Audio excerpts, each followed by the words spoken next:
people will have a lot more options to vote safely and make sure that, and options to make sure that their vote has been received by our office and counted.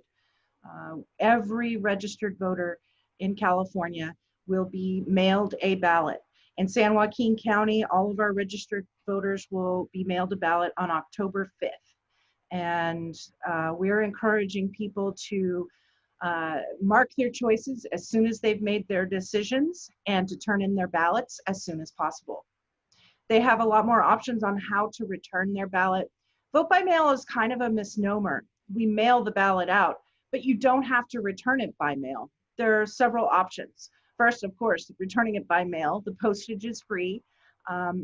We have a great relationship with the post office on getting updates about their services and making sure that, you know, if we have any issues in receiving ballots, we work very closely with them. We have a lot of confidence in the post office. But there are options for people to return their ballots directly to us, to the registrars. In our case, we have 26 official ballot drop boxes throughout the county. Most of them are being hosted by local businesses, and those will be open on October 6th. It is possible that somebody could get their mail the very next day after we mail it. We've seen it happen. So those will be open, and they'll be open based on the location's business hours. And then on election day, every drop box will be available from 7 a.m. to 8 p.m. Also, voters can drop off their ballots at our 24/7 drop box at the county administration building in Stockton and at the voter service centers. Voter service centers will be open on Halloween, October 31st, which is a Saturday, and they'll be open Sunday, they'll be open Saturday, October 31st through Election Day, including Sunday. And they're open 9 to 5 on Saturday, Sunday, and Monday, and then on Election Day, 7 a.m. to 8 p.m., which are the regular voting hours on Election Day. The 80% of the voters in San Joaquin County are signed up to be permanent vote-by-mail voters. They're already expecting their ballot in the mail. And so there's 20% of our voters who haven't signed up for vote by mail. They'll be getting their ballot in the mail as well. And we've sent out a number of mailers to alert people about this. There's a picture of the envelope on that mailer so they know not to throw their vote away when it comes in. It's not junk mail. And there's, of course, voters who haven't participated in the past, voters who this is their first time voting. And so those are the folks who may not be expecting a ballot. And so getting that word out is very important to us. What's interesting is the misnomer part of things is, for instance, in the March primary, we had 40,000 vote-by-mail ballots returned at polling places on Election Day. And a lot of people report that they want to participate in the process. They want to vote in person. They want to get their I voted sticker, the coveted I voted sticker. So in this election, we know that people are avoiding congregate settings. And so a voter they want to avoid congregate settings, and they'll be returning their ballot through the mail or dropping it off.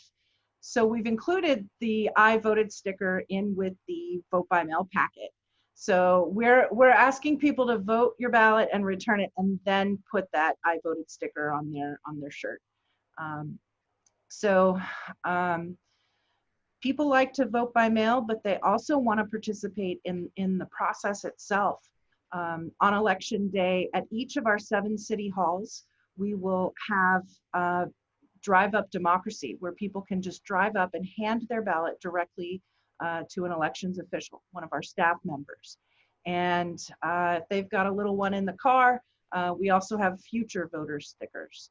So we know that people want to participate. There's a civic pride in turning in your ballot at a polling place. This election, like you said, is very different. And we don't want a voter to have to choose between protecting the health of their family and participating in democracy. So it is very different. Um, and we're encouraging voters, like I said, to vote as soon as they've made their decisions. Don't wait. We are going to uh, tabulate all the vote by mail ballots that we get in um, prior to election day, and post those results on election night. We'll have many more ballots to count after election day, but if you get your ballot in early, your votes will be in that tally on election night.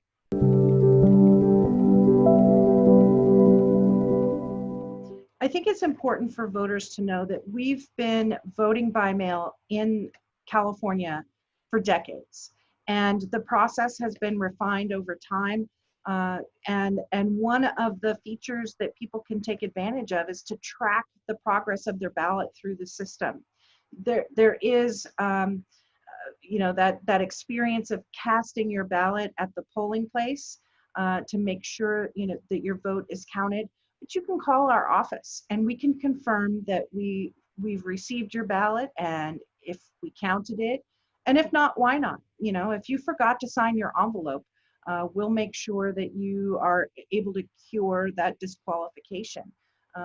Because you're right, people are not used to necessarily voting at home, putting it in an envelope, signing the envelope, and so we're going to help those voters out by following up with them if there are issues. But vote by mail is very popular all over the state and certainly in San Joaquin County.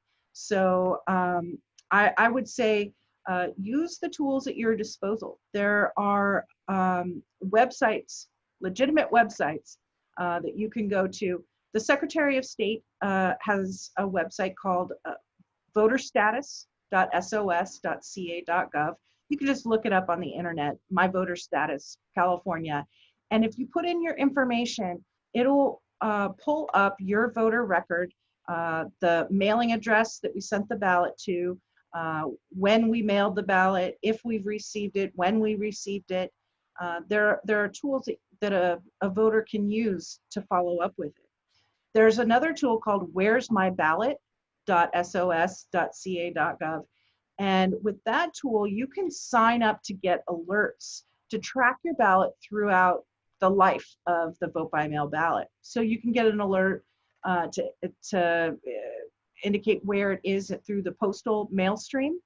Is it still with the distribution center for mailing? Is it with your letter carrier? And you can track Where's My Ballot and get those alerts all the way through when we receive it, and get the information about if it was counted. If not, why not? We're very aware of the digital divide. And so whenever we talk about voters going to a website, we also want them to know they can call us. We can sign them up for Where's My Ballot over the phone, and they can get not just a text or an email, but they could get a phone call alert that automatically goes out to let them know. So we want to empower voters to be sure and for them to have that comfort level that their ballot is counted. Absolutely. If you're a San Joaquin County voter and you want to vote in person, you can come to our office or to any voter service center and vote in person there. So you don't have to vote by mail. You can vote in person. Most of our vote centers are in schools. They're in school gymnasiums or large halls where we've been able to create the space for social distancing. So our voting booths and our ballot marking devices, the touchscreen ballot marking devices, where a voter checks in at the laptop with the registration clerk, they will all be spread out. So some of the traditional neighborhood polling places, are in the fireside room at a church, And we certainly can't have the kind of social distancing that would be needed in that kind of location. So the school districts really stepped up, moved things around for us so that we could use the gymnasiums and then other facilities that are large enough. And the information on where the list of voter service centers is included with the vote by mail ballot. It's also in the sample ballot and voter information pamphlet that will be sent to every voter, and it's on our website. Voters can call in. There are 34 of them throughout the county. We'll have flags out, so I believe people will be able to find them, even though it's not on their necessarily on their block. There's actually a lot that's similar.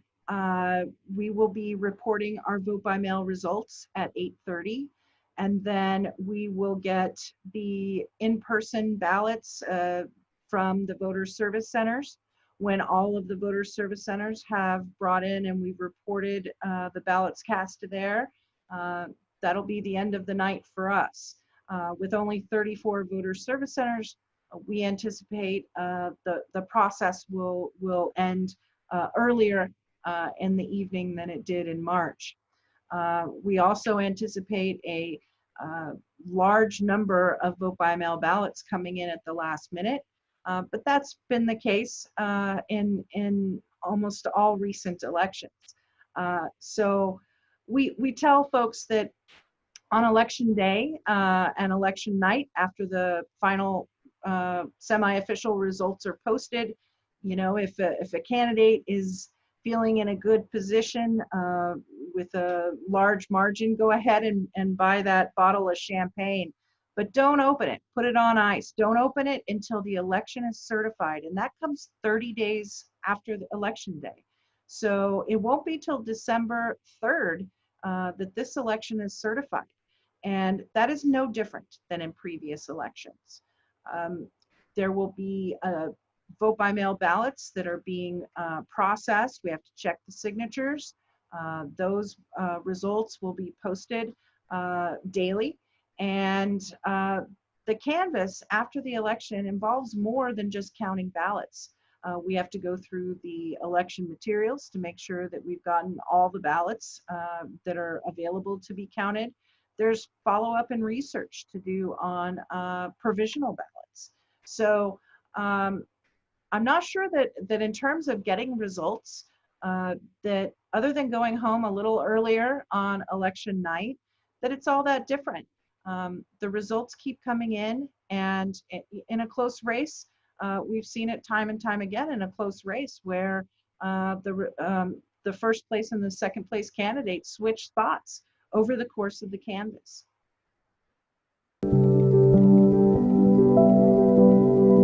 So there's the precautions from the staff side of things. All the election workers will be wearing masks and plastic face shields. They've been trained on COVID protocols. They'll have gloves. They'll all be wearing an apron, and we will have someone sanitizing the surfaces after voters have gone into a voting booth, things like that.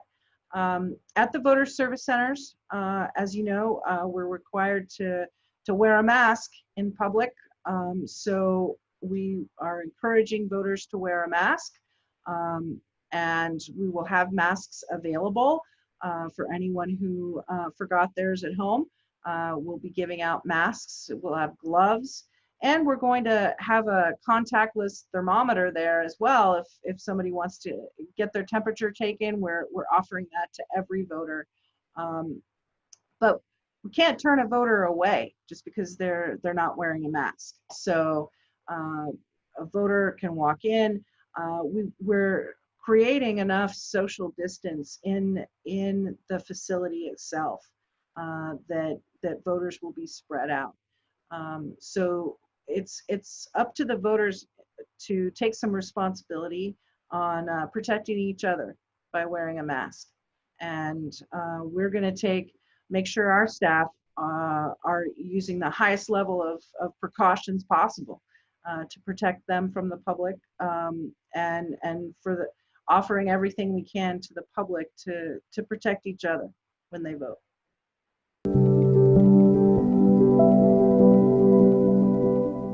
My best advice is to get your information from trusted sources.